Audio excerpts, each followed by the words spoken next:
মাস 3 মাস ধরে আমি রাস্তায়, আমি মানুষের চোখের মুখের ভাষা বুঝি। মানুষ খালি ইভিএম এর বোতামটা টিপে প্রমাণ করতে চায় যে আমরা বিজেপির দ্বারা রিমোট কন্ট্রোল দিয়ে পরিচালিত হব না, আমরা মাথা উঁচু করে বেঁচে থাকবো।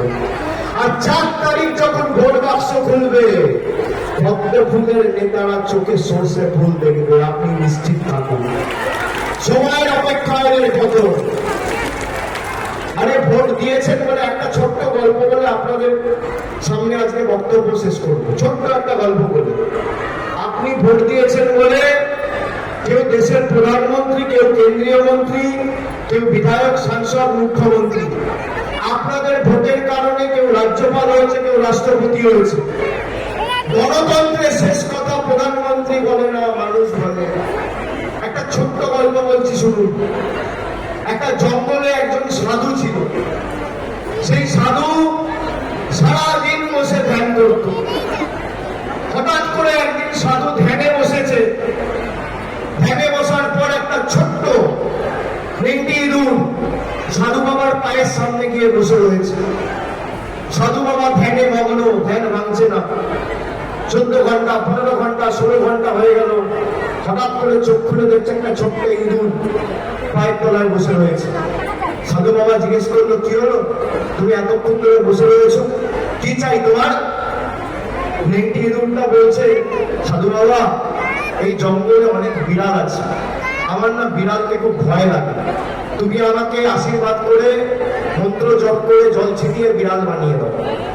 সাধু বাবা বলল, ঠিক আছে, তুমি 16 ঘন্টা 17 ঘন্টা ধরে বসে রয়েছো, আমি তোমার তপস্যায় সত্যি মন্ত্রমুগ্ধ হয়েছি, আমি তোমাকে জল ছিটিয়ে মন্ত্র পড়ে বিড়াল করে দেবো। সাধু বাবা অমনি মন্ত্র পড়ে জপ করে জল ছিটিয়ে ইঁদুরটাকে দিল, ইঁদুরটা সঙ্গে সঙ্গে বিড়াল হয়ে গেল।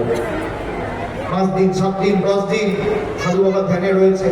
আবার দেখছে একটা বিড়াল এসে পায়ের তলায় বসেছে।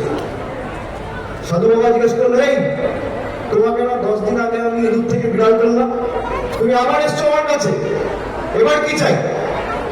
বিড়ালটা বলছে, সাধু বাবা, জঙ্গলে তো অনেক কুকুর আছে, তারা আমাকে তাড়া করে বেড়াচ্ছে, তুমি আমাকে কুকুর করে দাও, তাহলে আর তাড়া করতে পারবেন না।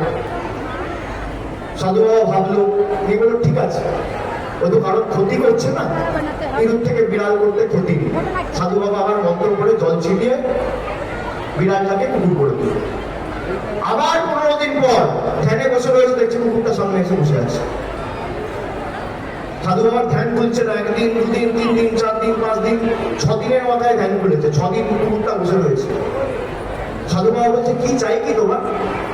ছিলে তো ইঁদুর, তারপর বিড়াল করলাম, তারপর কুকুর করলাম, এখন আবার এসে বসে রয়েছে। বলছে, সাধু বাবা, জঙ্গলে না 2জন বাঘ আছে, আমাকে বাঘ করে দাও, তাহলে আর কেউ খেতে পারবে না।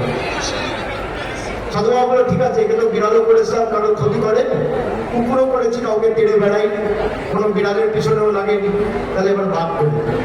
সাধু বাবা আবার জল ছিটিয়ে মন্ত্র করে কুকুরটার মাথার উপর দিল, সঙ্গে সঙ্গে বাঘ হয়ে গেল। আর যেই বাঘ হয়েছে, সাধু বাবাকে খেতে এসেছে। সাধু বাবা বলছে, তোর এত উদ্ধত্ত ক্ষমতা, তুই আমার মন্ত্র নিয়ে, আমার জল নিয়ে, আমার সমর্থন নিয়ে বাঘ হয়ে আমাকেই খেতে আসছিস, আবার মন্ত্র জপ করে জল ছিটিয়ে ওকে ইঁদুর করে দিল। আপনারা এই ইঁদুরগুলোকে বাঘ করেছেন, বিড়াল করেছেন, কুকুর করেছেন। আপনারা হচ্ছেন সেই সাধু বাবা।